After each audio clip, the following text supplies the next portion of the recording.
আসসালামু আলাইকুম everyone, welcome back to my channel JS Times of life. আমি Fahmida jasmine এই মুহূর্তে নাটোর থেকে বলছি। আই হোপ সবাই ভালো আছেন, আমরাও আলহামদুলিল্লাহ ভালো আছি। আজকে সকালে একদম সিম্পল ওয়েতে নাস্তা করা ট্রাই করলাম, সেজন্য আমি বেগুনি ভেজে নেব। ব্যাটারটা গুলে আমি কিন্তু একটু বেগুনি ভাজতে উঠিয়ে দিয়েছি। আর এদিকে বেগুনির চাইতে আরও সহজ দই চিড়া, এই রেসিপিটা তৈরি করে নেব। চিড়াটা বাসায় ছিল, ভালোভাবে পরিষ্কার করে নিয়েছি। এরকম ঝরঝরে করে নেবেন, তাহলে কিন্তু খেতে অনেক বেশি ভালো লাগবে। দই চিড়াটা খাচ্ছি অবশ্যই একটা কারণ আছে।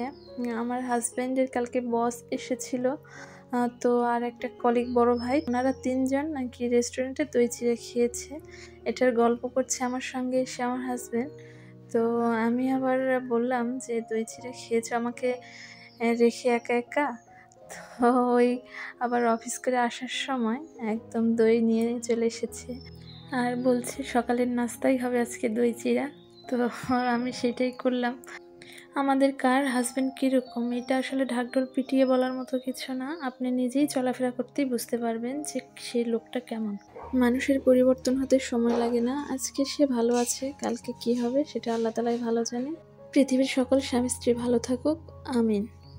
এরই মাঝে আমাদের একটা অর্ডার ছিল, এটা চলেও এসেছে। অর্ডারটা আমি খুশিতে নাচতে নাচতে খুললাম ঠিকই, আমি ভেবেছিলাম অর্ডারটা আমার, কিন্তু আমার না, অর্ডারটা হচ্ছে ওনার। উনি তো ওনার জিনিস পেয়ে খুব খুশি। আর এদিকে আমি বসে থেকে কি আর করি, এই যে ছোটোবেলায় কে কে এটা ফুটাতে, তো আমি সেই কাজই কন্টিনিউ করছি। অর্ডারটা এসেছে এই কারণে খুবই খুশি। তো আমার অর্ডারটা কিন্তু আগে দেয়া ছিল, আমরা দুজনেই ভেবেছি যে আমারটা মনে হয়, কিন্তু ওইটা না, আগে এটা এসেছে। কপাল, আসলে এরই নামই কপাল।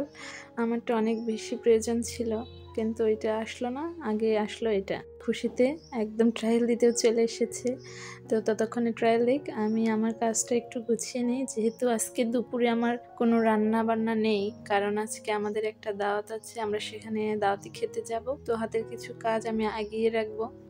পেঁয়াজটা কেটে ভিজিয়ে রাখার কারণ, খোসা ছাড়ানোর কাজটা কিন্তু অনেক ইজি হয়।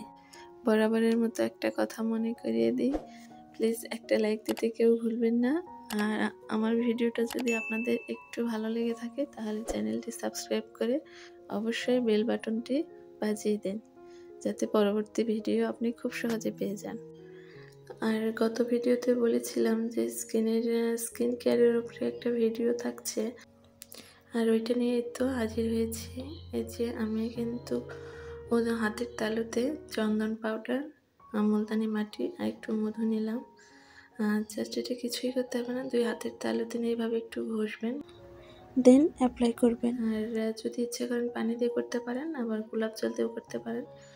গোলাপ জল কিন্তু অনেক ভালো কাজ করে, বয়সের ছাপ কমায়। বাট গোলাপ জল আমার বেশি একটা স্যুট করে না, এই জন্য আমি দিলাম না। আর এদিকে আপনারা কিন্তু এখানে একটা বাটিও রাখতে পারেন যদি হাতের তালুতে সমস্যা হয়। আমি জাস্ট বোঝানোর ক্ষেত্রে, আপনারা যারা ব্যস্ত গৃহিণী আছেন তাদের অনেক কাজটা ইজি হবে, এই জন্য বোঝানোর ক্ষেত্রে হাতের তালুতে নিয়ে এইভাবে দেখিয়েছি। যদি আপনারা বাটিতে নেওয়ার সময় না পান, এভাবে হাতের তালুতে নিয়ে ঘষে একটু দেবেন, সঙ্গে সঙ্গে মুখটা ধুয়ে নেবেন। যদি রাখার সময়ও না পান তাহলেও দেখবেন অনেক ভালো কাজ হবে। আমার যেদিন সময় হয় না, মুখে দিয়ে ক্লিন করে নিই, তাহলেও কিন্তু অনেক ভালো কাজ করে। আর আজকে সময় আছে, রান্নাবান্না নেই, সেহেতু আমি মুখে দিয়ে একটু 10-12 মিনিট অপেক্ষা করব। তো ততক্ষণে দেখতেই পাচ্ছেন আমি গাছগুলোর একটু পরিচর্যা করছি, গাছের পানি চেঞ্জ করে একটু সুন্দরভাবে পরিষ্কার করে নিচ্ছি। আসলে আমি স্কিন কেয়ার সম্পর্কে বেশি কিছু জানি না, আমি যতটুকু করি ততটুকুই আপনাদের দেখাচ্ছি। আমার থেকে আপনারা অনেক বেশি ভালো জানেন, ভালো বোঝেন, দুঃসাহস করাটা ঠিক হবে না। আসলে আমি বেশি কিছু জানি না, যতটুকু জানি ততটুকুই করলাম। আর এদিকে এই যে গাছগুলো আমার প্রায় পরিষ্কার হয়ে গিয়েছে। আর এই যে এদিকে এই গাছটা লাগিয়েছি, কেবল একটাই ডাল হয়েছে, তো একটা পাতা একটু শুকিয়ে গিয়েছে। তো ওই একটা পাতা ছিঁড়তে আমার অনেক কষ্ট হচ্ছে। এজন্য এই যে দেখেন আমি কিন্তু পাতা অর্ধেকটা কেটে ডিজাইন করে রেখেছি। দেখতে ভাল লাগছে। গাছগুলো আমি যেদিন পানি পরিষ্কার করে দিই তো সেই দিন এই ডাইনিংয়ের জানালার এখানে কিছুক্ষণ রোদ থাকে। আমি ততক্ষণ একটু রোদে রাখার চেষ্টা করি। ২-৩ ঘন্টার মতো রোদ থাকে, তো ততক্ষণই আমি রোদে দিয়ে রাখি। গাছগুলোকে অনেক সতেজ দেখাচ্ছে। আর এই তো এখন সাজুগুজু করতেও চলে এসেছি, যেহেতু দাওয়াত খেতে যাব। হালকা সাজুগুজু, হালকা জুয়েলারি এগুলো না পরলে তো আর হয় না। আর এই তো মোটামুটি আমরা কিন্তু খাওয়া দাওয়া শেষ করে আসার পরে এই ভিডিওটা করেছি। এই যে এটা কিন্তু পারনাই নদী। তো এখানে দেখি যে ২ জন লোক নৌকা নিয়ে মাছ ধরছে। এটা কিন্তু আসার পথে, তো একটু দাঁড়ালাম, দেখলাম লোকটা কি মাছ পায়, একটু দেখেই যাই। অনেক সুন্দর পানির স্রোত যাচ্ছে। আর মাছ ধরতে ধরতে লোকগুলো দেখেন অনেক দূর চলে গিয়েছে। আমার আসলে দেখার ইচ্ছে ছিল যে কি মাছ ওঠে, তো এত দূরে চলে গিয়েছে যে আমি জুম করেও দেখতে পাচ্ছি না। তো আমরা চলেই আসলাম ওখান থেকে। আর আসার পরে এই যে আমি যে পেঁয়াজ ভিজিয়ে রেখে গিয়েছিলাম, এটা কিন্তু ছেলেও নিয়েছি। এই পানিটা কিন্তু এখন আমি ফেলে দেব না, এটা আমার কাজে লাগবে।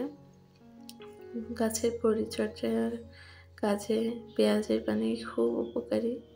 আমি এগুলোই দিই, আমি কোনো মেডিসিন ইউজ করি না। বাড়িতেই গাছ লাগাবো, মেডিসিন দিয়ে আবার সবজি খাবো, তার চাইতে তো কিনে খাওয়াই অনেক ভালো, তাই নাকি? সেজন্য এগুলোই দিই। প্রাকৃতিক কিছু দেওয়ার চেষ্টা করি।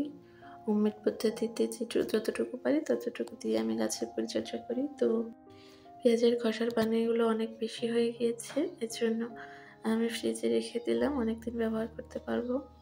আর এদিকে আমি পেঁয়াজটাও বেটে নিচ্ছি। আমার পেঁয়াজ বাটা প্রায় শেষের দিকে। পেঁয়াজটা বেটে নেব। আর আজকে রাতেও আর খাওয়া দাওয়া করবো না, কারণ আস্তে আস্তে আমাদের প্রায় সন্ধ্যা হয়ে গিয়েছে আর ক্ষুধাও লাগেনি, এজন্য হাতের এগুলো কাজ করে নিচ্ছি। তো সবাই ভালো থাকবেন, সুস্থ থাকবেন, আমাদের জন্য দোয়া করবেন। আল্লাহ হাফেজ।